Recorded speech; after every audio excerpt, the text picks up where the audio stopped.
Is Instagram not working today? Are you unable to log in, or is the app stuck on the loading screen? Don't worry, these problems are common and usually can fix just few simple steps. First, check your internet connection. Switch between Wi-Fi and mobile data to see if the problem is caused by your network. A weak or unstable connection can prevent Instagram from loading properly. Next, make sure Instagram is not experiencing a server outage. If Instagram server are down, you will need to wait the server is restored. If the server are working, update the Instagram app from Google Play Store or App Store. Using the latest version help fix bugs and improve performance.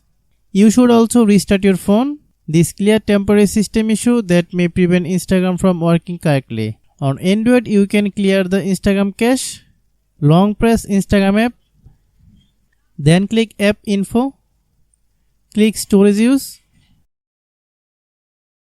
Then click Clear Cache. If you are having login problem, double click your username and password correct. If you have forgot your password, the forgot password option to reset it.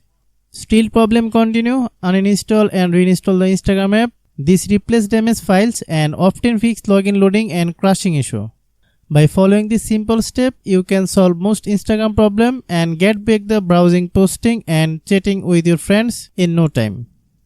Hope you understand. I have a request. If you are new to channel, please subscribe and stay with us. Thanks for watching.